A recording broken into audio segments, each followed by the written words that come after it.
Holy crap, we are having twins. If someone told me a year ago that I would be having twins right now, I would have been like, nah. This experience has been intense and no one can really prepare you. But I found a lot of comfort actually in watching a lot of other women's vlogs.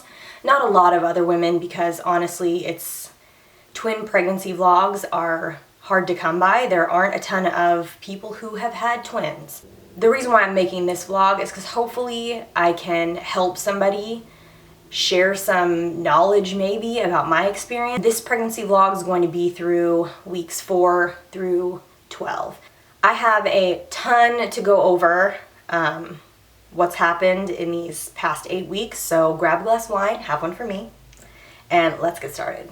So Connor and I did IVF. We did in vitro fertilization to get pregnant. Now, I am going to do a whole separate video on that because that whole process in and of itself deserves its own video. It was extremely difficult. It was a really long process, an involved process.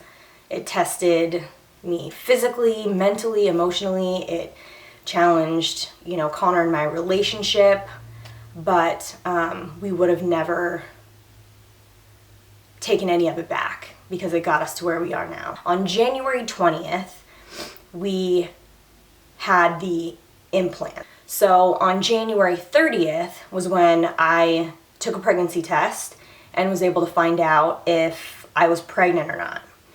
Now, for the 10 days between the 20th when I was implanted and the 30th when I found out that I was pregnant, it was a very anxious time.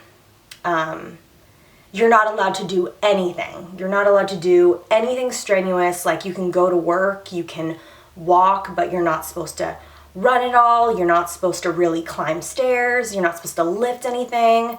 So for me, that was really difficult. And one day during the weekend, I moved a ladder that was probably way too heavy for me to move, and that just scared the crap out of me because I didn't know if I had ruined anything. It's just a really anxious time. So finally on the 30th, I got a call from my doctor.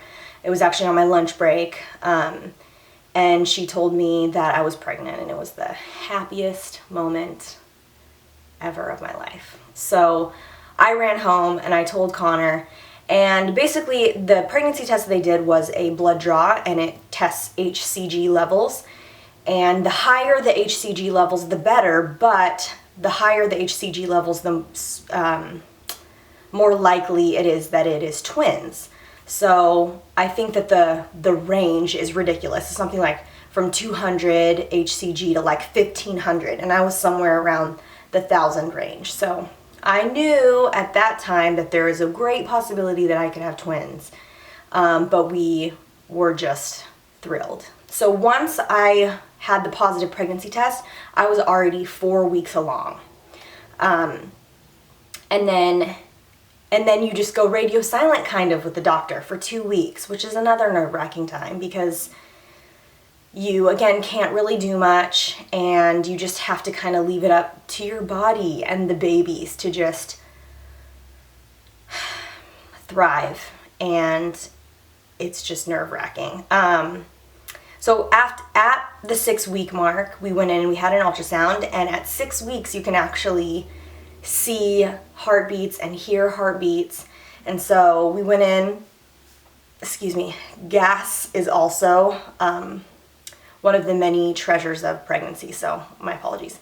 We went in, and luckily we looked on the screen and there were 2 sacs, there were 2 embryos, there were 2 strong heartbeats. We got to hear them. It was very emotional. It was beautiful.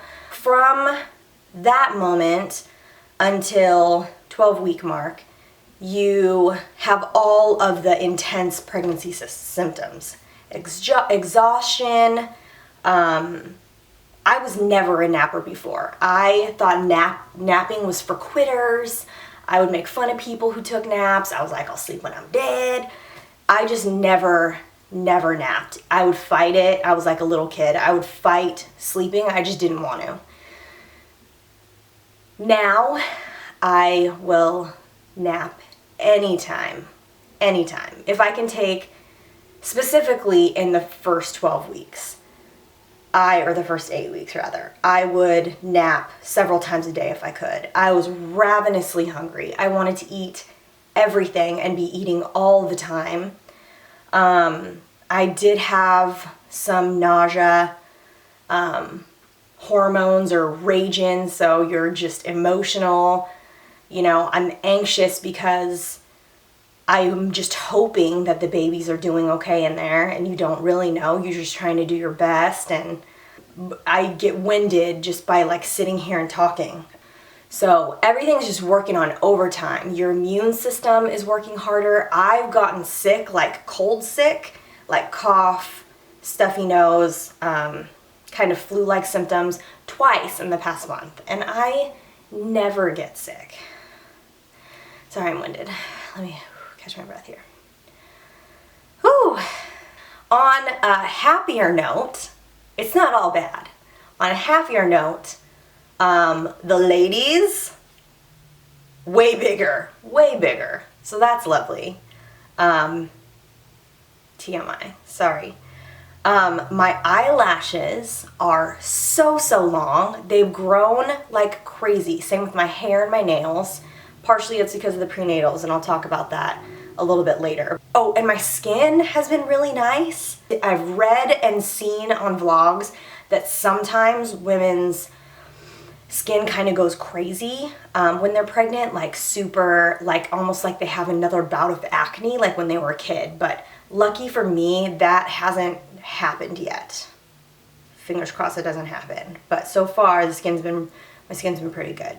So right around 9 weeks, it was about 9 weeks and 2 days, Connor was out of town. He travels a lot for work, so he was in Hawaii for a week. I think it was like on a Tuesday, and my friend Hamit came over, and we were snacking and catching up, and we put on a movie, and I had really not been feeling good that day. In fact, I almost called her and was like, you know what? I can't, like, I need to just rest. But I was so glad that she was over, because I was kind of experiencing some cramping, and I didn't even really mention it. Like, a lot of weird stuff goes on in your body when you're pregnant. You just figure, okay, that's just a weird, you know, pregnancy thing. So I didn't even say anything, and then all of a sudden, I just feel like a gush of liquid in the nether regions. And I was like, oh no. And I got up and I ran to the bathroom, and there was just blood, like horror movie blood, like red, cut yourself blood. This is gonna be real, y'all. This vlog's gonna be, so just, sorry, but it's gonna happen. So, where was I? Pregnancy brain is also a thing. I called to Hamit and I was like, Hamid, I'm bleeding, and she came over and she was like, you know what, everything's probably okay. Apparently Hamid had the same experience with her second pregnancy, and so she was like, you know, everything's probably okay, but we should take you to the emergency room just in case. And at that point we got there about 8:45 p.m. So I check in, I have a little bit of a breakdown because I'm just scared. I don't know what's going on. So it's reassuring that Hamid's there and it happened to her before, but I'm still scared. I wasn't seen by a doctor until 1:30 a.m. And at that time, the ER is the worst. They have no bedside manner. They don't try to reassure you in any way. They're just very technical, and, you know, my ER doctor said blood means miscarriage. And I was like, as soon as he said that, I was like, get the F out of here. Like, I'm not going to listen to anything that you have to say. I don't need to be hearing this right now. I was just like, nope, in my head, I was just like, nope, that's not what this is. God and I had some serious talks in those moments while I was at the ER. You know what? I don't believe anything until I see the ultrasound. So 1:30 to, I don't know, 3:30, finally I get an ultrasound, and the ultrasound tech takes me back there, and she says nothing. And it's the longest ultrasound of my life. I'm just like, what are you doing? She's clicking around forever, I swear. Okay, to put things into perspective, I think that the ultrasound was about 15 minutes long. Now, this was a vaginal ultrasound. So 15 minutes of that feels like an eternity. And I was like, listen, can you tell me what you're seeing, lady? Like, can you tell me anything? And she was like, oh no, we're not supposed to talk about what's on the ultrasound. That's for the doctor to do. And I just was so frustrated, I just started bawling my eyes out. Because I'm like, seriously? You're gonna sit there, you can see everything that's happening, and you're not gonna give me a clue?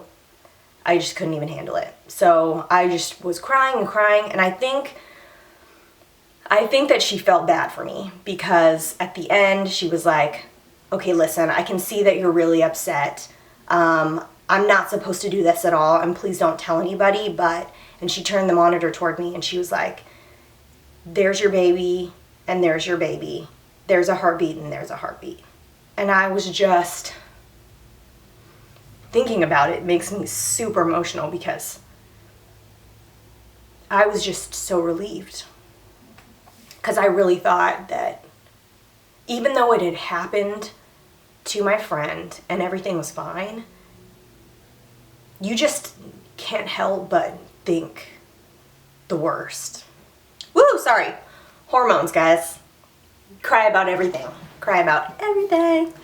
Anyway, I was just super relieved. So I go back to the room and I know that the babies are okay. Then 2 hours later, the doctor comes back and tells me my results, that the babies are fine. And what I had was something called a subchorionic hemorrhage, where blood kind of builds up around the baby's sacs, and at some point that blood has to release somehow, somewhere.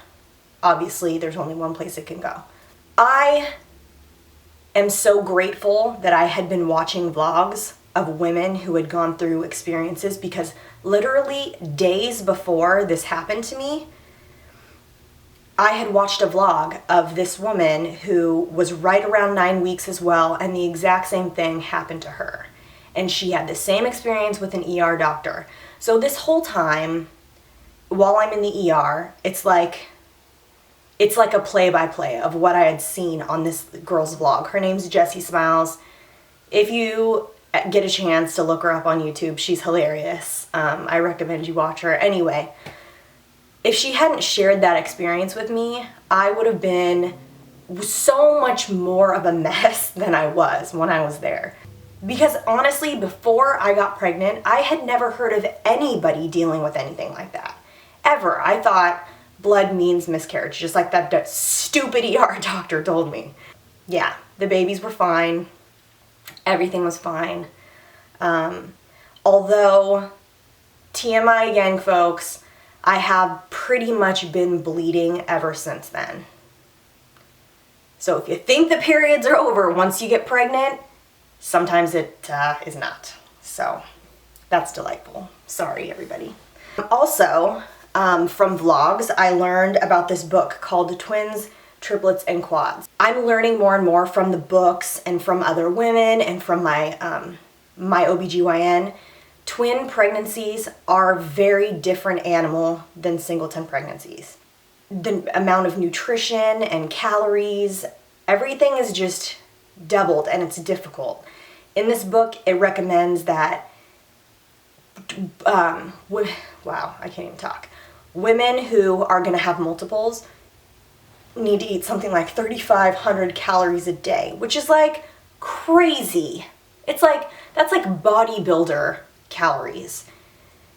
If you know me at all, you know that before I got pregnant, I could just like snack on beef jerky all day and be totally fine. And I wasn't trying to like not eat a lot or whatever. Like, that's just all I wanted and that's all I needed, and I just grazed, and I did not have like a balanced diet whatsoever. I just ate what I wanted to eat when I wanted to eat it, and and I felt great. But now it's like my body's not my own. My body's not for me. The food I eat is not for me. It is for these babies. This book, honestly, it taught me everything that I needed to eat and how much. I'll do an entirely different video about like what I eat in a day and why I eat it and all that good stuff. It's really interesting. It's gonna change the way that I eat now, even after I had the babies. Cravings. Cravings are interesting. They're definitely a real thing. I got caught at work eating pickles at like 9 a.m. and I was like, oh crap, the jig is up. They know, this is too weird. But that's like what I wanted. I don't know. I'm really lucky that I didn't have a ton of nausea, and I was able to actually get food down, because I've read, especially with twins, the nausea, in what I've read and what I've seen, the nausea is usually way worse because you're accommodating for 2 babies instead of 1. Mine wasn't so bad. I was able to eat a lot and drink a lot of water, which was key. As far as cravings go, I craved a lot of pasta. Pasta noodles have a lot of folic acid, which is essential for when you're growing little babies, and I think that's what my body just really needed. And another thing that I craved a lot was musubi. I don't know if you know what that is, but it's weird. I mean, it's my Filipino side. Musubi is a slice of Spam with sushi rice covered in seaweed. I think it was just like the saltiness of it that I loved so much. I crave a lot of fruit, which is great, but it doesn't have a lot of calories. So I eat a ton of fruit, but I have to like eat a ton of other things too. I used to love veggies. I used to always want to eat a salad. That was like my go-to thing. It just sounded delicious to me. Now, not so much. I don't really, I have to force myself to eat veggies. And one thing that didn't totally grossed me out was V8. I think, again, because it was salty, and so I could, get down a couple glasses of V8 a day. What's really weird is that I could not eat beef jerky. I can eat it a little bit now, but if you know me, you know that I literally would eat beef, like a pound of beef jerky a day. It was like a problem. Like, it was my vice. I just always wanted to eat it. Now, the thought of it just grosses me out major.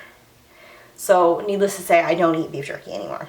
The prenatal vitamins that I take, I got on Vitacost. They're intense. They're like big dog prenatal vitamins. I was doing the gummies, but they didn't have enough folic acid, so I switched to these guys. They're the Garden of Life Vitamin Code Raw Prenatal. They have 800 mcgs of folate, which is the purest form of folic acid. But I have to take, they're like ginormo horse pills, and I have to take 1 3 times a day, which is kind of a pain. I have to take, 1 in the morning and then remember at work to take 1 in the middle of the day sometime. They have 100% of my daily iron, which is really important.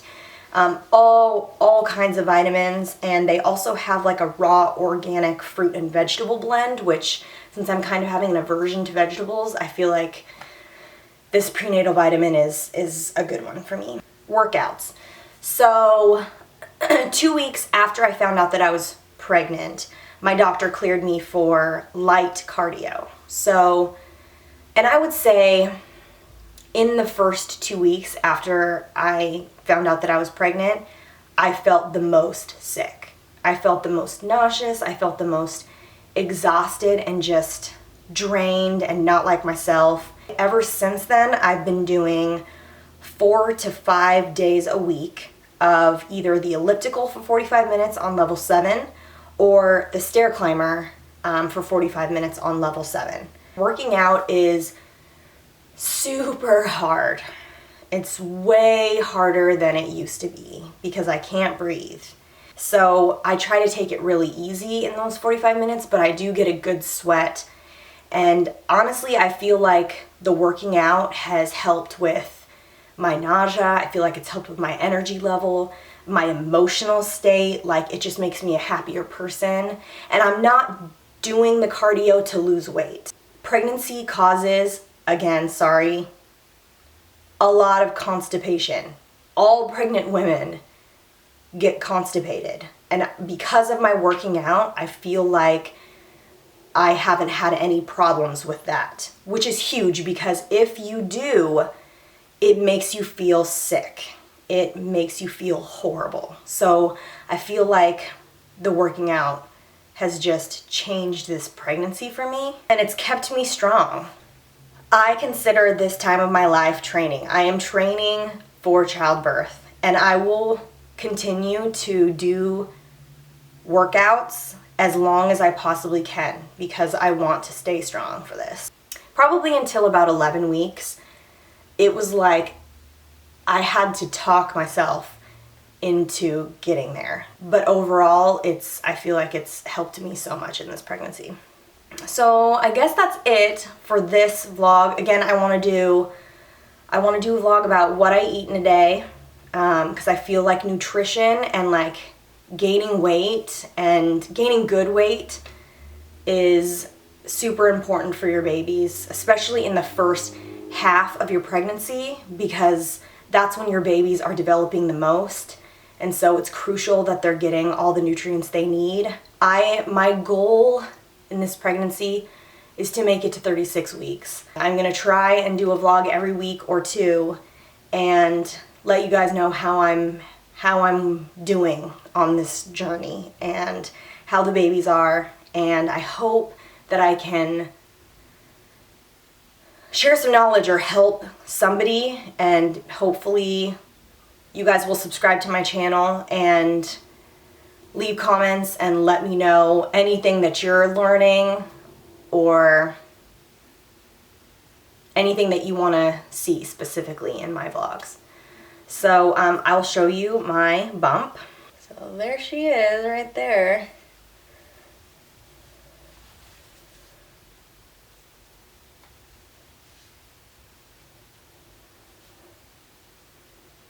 And then from the front,